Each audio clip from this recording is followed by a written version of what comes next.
evening, Arena. Hello. If we look back at 2005, the last album, Pepper's Ghost, was released.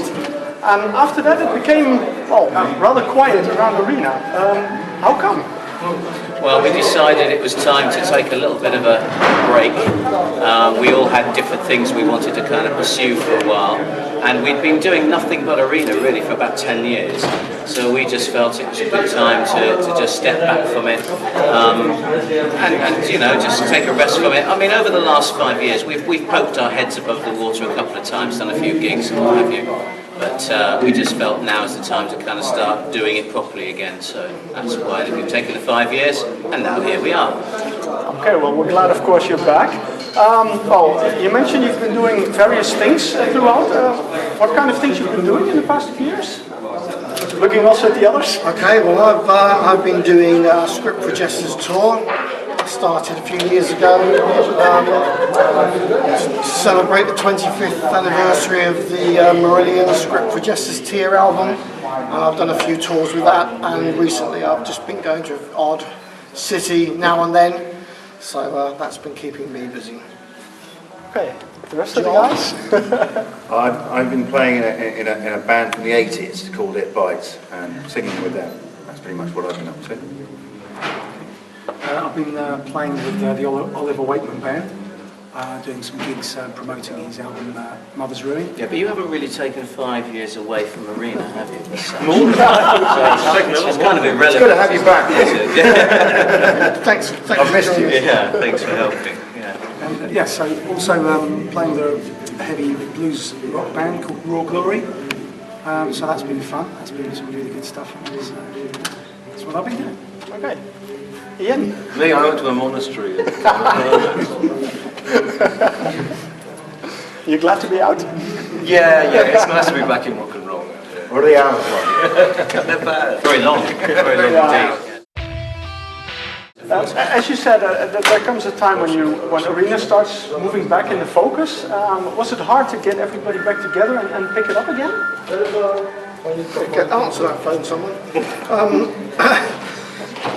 Well, we haven't really been away from each other. Well, you know, we do see each other on quite a number of occasions in various places, but Bollocks! I've seen you last year. What are you talking about? We've been writing an album for the last Who is it? Oh yeah, that's true. Yeah. Big Pointer. Well, I've seen a lot of Myth. We've been on a boat together. We will. I don't think much of you. Didn't invite me on the No, we boat. didn't Well, no, I know, but you're too far away. You haven't been ready. John and I have been on a boat together, yeah. Yeah, I mean, to be honest, generally speaking, we get together when it's time to do some concerts, we do some rehearsals or whatever, and obviously if we're writing, we'll meet up. I mean, because we all live kind of fairly far apart, it's not like we go down the pub together every night. We don't all live in the same house. It's one of those prog dreams that people seem to have. You just go down the corridor and ask Palace if they're available for a gig next week. We all live in the same house. We don't. So we meet when we need to work. I mean, that's what we do. We're associates, and that's what we do best when we get together. We meet. Usually, a drink is involved at that point, isn't it? We don't actually like each other that much. Why would you think we took a 5-year break? It explains a lot, indeed. Okay, well, you did mention already something about the writing process. A new album was already announced, the Tinderbox. Yeah, we're just bluffing.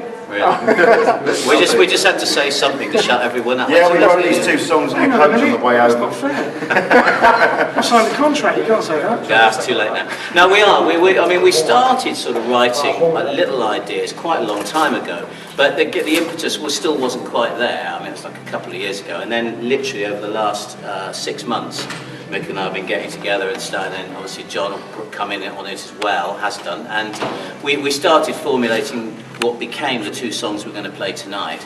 And we've got a pile of other material, and we know the structure of the album and where it's headed. It's still called the Tinderbox. That might change, but that's what we do. We like to change things at the last minute just to piss people like you off. Confuse ourselves as well. Yeah. But at the moment, yes, and we'll record it in the summer next year. And then we'll be on our sort of super big arena tour, October, November next year. That's the plan. Okay. Now you've done, I think, 2 or 3 shows right now. 2. This One is in- this one is in just London. a tiny. Well, actually, this is all about Holland. Okay. The London one was just supposed to be a warm up to give Paul a chance to actually find out whether he could sing or not. Didn't go so well, did it? No, I didn't. Just kidding, just kidding. But it was just a warm up. Although it turned into actually quite a sort of sizable gig in the end. But it's really about tonight. Okay. It was going to be our only gig this year, actually, and it was booked quite some time ago, this show. And then we thought, it's not a good idea just to come straight here, so we thought we'd better do a warm-up London. And then the Germans got there. Then those damn Germans got involved. Yeah, there's a German over there. Then organised another gig for us, and then cancelled it only 3 weeks ago. So yeah, but it should have been 3 gigs, you're right. Okay. And any particular reason you wanted to do this gig or these two gigs? Because we haven't done anything else. Hopefully it's fun. Yeah. Yeah. Also, we wanted to. We kind of wanted to announce it. We were coming back at the time. Obviously, we didn't know Rob was going to leave because we actually booked this concert about 6 months ago. Longer, yeah. And we sort of said, hey, we'll do a gig towards the end of the year, and that will mark the start of when Arena kind of gets back into action. So that was the plan. And then obviously it became a different type of gig when Rob decided to leave about 6 weeks ago, and we had to make some new decisions. I mean, we had a choice. We either found a new singer and moved on, or we had to cancel this gig, and we didn't want to cancel the gig. So we just found whoever we could find who was without a job. Go on, say it, Clive. We don't want to let this go. Yeah. Actually, we had a really cast iron contract with Ari, and if we didn't do this gig, we had to clean the toilets here for We had a enough year. because we have to give our kidneys up the side. Yeah, we have. You don't want to clean the toilets It was a here. year's worth of cleaning. It's the toilets, staff so we toilets didn't that's do the it. trouble. Yeah, so we were had to come regardless of what happened. There you go. So we found him anyway. Yeah. So that He was actually. He was the gardener. He was actually Mick's gardener. Yeah. And it was all he was sweeping the leaves one day, and Rob left, and just all kind of worked out, really. Oh, we were on John's boat. We went past this guy sweeping up leaves, and there he was. That was actually some kind of the next question. I mean, of course, the departure of Rob is well, it's pretty big news. It came to a shock to everybody. Not so 6 much. weeks ago. Yeah, I mean, the thing is, with Rob, he was just, you know, we had been for quite a long time. One of the reasons we took that 5-year break was at the point where we took that break, we were all kind of pushing out in different directions, including Rob. And as we started thinking about what we wanted to do with Arena again after that 5-year break, Rob's kind of direction was even further away from where we were. There was no bad feeling, there really wasn't. You know, I know very often we say musical differences, and actually there's been some massive argument, but there really hasn't been.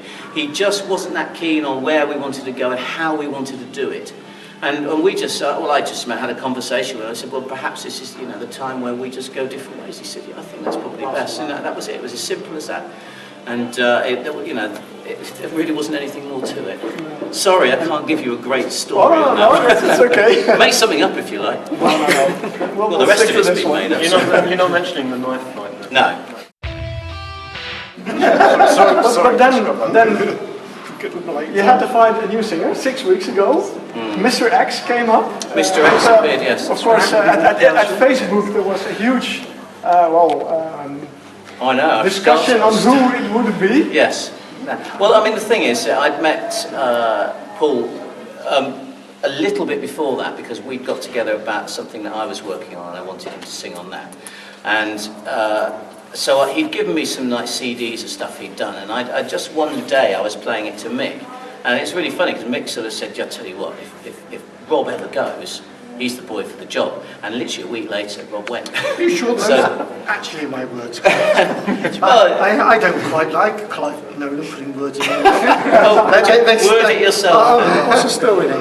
The story was that I heard you on YouTube singing On the Wake of the Night, Mother's Ruin, because Clive had mentioned to me that he was having a guy in his musical.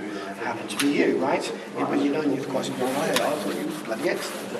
And it just so happened that I think it was longer than a few weeks, it was probably more like a few months actually. And then Clive then said, Well, I hey, played let's you give that him, CD, didn't and I? he was, you were right. And I said, give him a ring once, but there was no Paul. You're saying you're not all Manson skinny, first. We then weren't having an affair with Paul. No, the first time I ever met Paul was after Robert left. I'd like that for the record. Thank you. Well, I thought Stop giggling, you're 'cause supposed it's to be, you're true. supposed to be playing bad cop. And No, you. As the clock is ticking, we have to end it. But one last question, Paul, for you. You had your first gig yesterday, of course. Well, how do you feel as being the new singer of Arena? Fantastic, actually. I really love it. I love the songs. I'm still assimilating the lyrics and everything. Because 3.5 weeks of intensive learning can only do so much. So it's going to manifest itself. I'm hoping tonight it will be fine, and I'll give a good show, which I'm sure I will. I'm looking forward to it. So at the moment, I'm loving it, really enjoying it. I'm looking forward also to the new album, where the songs sound really interesting and will be totally suited to my voice, I think. give him a couple of weeks, he'll be We're looking forward. Isn't We wear them isn't it all just down. because you just love us, or when you first met us? No, not really. I love the songs. Well, thank you very much, guys, for the interview. No problem. And, well, have a good show. Okay, thank you. And we look forward to hearing more Arena in the future. Cheers, thank you.